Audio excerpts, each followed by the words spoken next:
Hello friends, स्वागत आहे तुमचं आपल्या यूट्यूब चॅनलवर. तर बघा, इथं ना मी 2 चपात्या घेतलेल्या आहेत. ह्या शिळ्या चपात्या आहेत. तर आता याच्यापासून ना मी मस्त अशी एकदम टेस्टी अशी रेसिपी बनवणार आहे.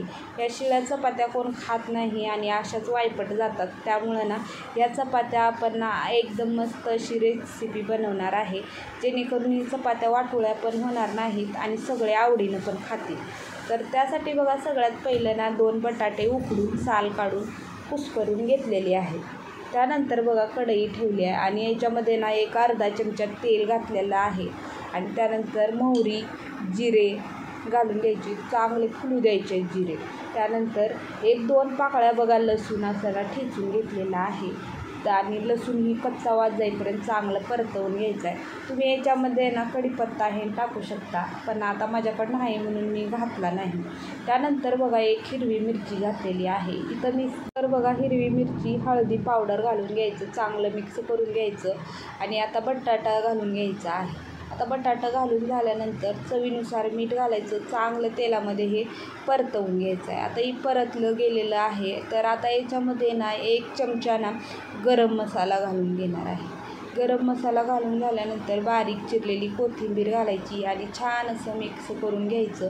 आता हे मिक्स झालेलं आहे. तर आता याला थंड होण्यासाठी ठेवून देऊया.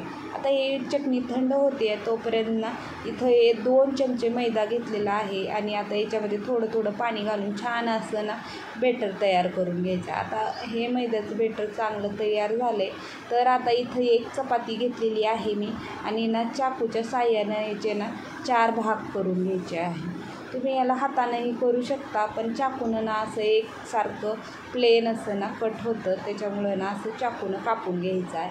आता हे कापून झालेलं आहे. तर चला मग आपण मस्त असे समोसे करायला सुरुवात करूया. आता इकडं ना आपली चटणी ही छान अशी थंड झालेली आहे आणि बेटरी स्मूद असं तयार झाले. तर आता इथं ना 1 चपातीचा तुकडा घ्यायचा आहे आणि ना याचा छान असं कोन तयार करून घ्यायचा आहे.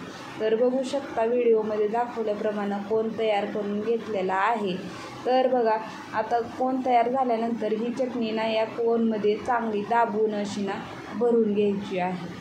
तर बघू शकता, आता इथं ना मी कोनमध्ये ही चटणी भरून घेतलेली आहे. तर आता आपल्याला काय करायचं आहे, हे जे मैद्याचं बेटर आहे तर याला ना या चपातीच्या ह्याच्यावर लावून घ्यायचं आहे, चिटकावून घ्यायचं आहे, जेणेकरून तेलामध्ये समोसा सोडला जातो ना तेव्हा तेलामध्ये हे पसरू नये सगळं सारण आणि समोसा फुटला जाऊ नये. त्याच्यामुळे हे बेटर लावून चांगलं असं चिटकावून घ्यायचं आहे. तर बघू शकता, असं चिटकावून घ्यायचं आहे. थोडंसं बेटर वरलं असेपर्यंत ना चिटकत नाही, थोडंसं हडकलं की चांगलं बरोबर चिटकलं जातं. थोडंसं दाबून असं ना चिटकावून घ्यायचं आहे.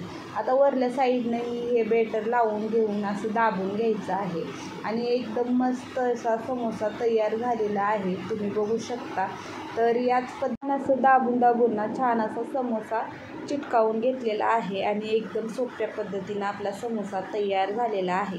तर तुम्हाला आता एकदम सोप्या पद्धतीनं बनवून दाखवते समोसा. तर बघा, 1 तुकडा घेतला, त्याच्यामध्ये असं ना भरमध्ये ना असं पसरवून घ्यायचं आहे सारण आणि ना पसरवून झाल्यानंतर एका साईडला ना मैदा लावून घ्यायचा आहे आणि त्यानंतर इथला ना दुसरी साईड चांगली अशी चिटकावून घ्यायचं आहे. आता ही चिटकावून झाल्यानंतर वरल्या साईडनंही मैद्याचं बेटर लावून घेऊन चांगलं असं चिटकावून घ्यायचं आहे. तुम्ही बघू शकता, मस्त असं एकदम सोप्या पद्धतीनं आपला समोसा तयार झालेला आहे. याच पद्धतीनं मी सगळे समोसे तयार करून घेतलेले आहेत.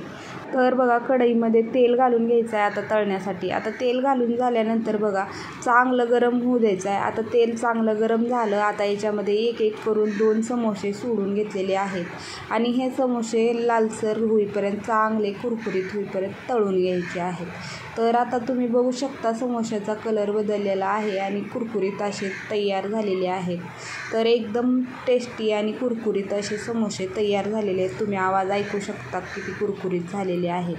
आता या समोश्याला तुम्ही ना केचपसोबत किंवा चटणीसोबत खाऊ शकता. तर बघा, हे समोसे अशा पद्धतीनं बनवाल ना तर कुणाला कळणार पण नाही की हे समोसे आपण शिळ्या चपातीपासून बनवलेले आहेत.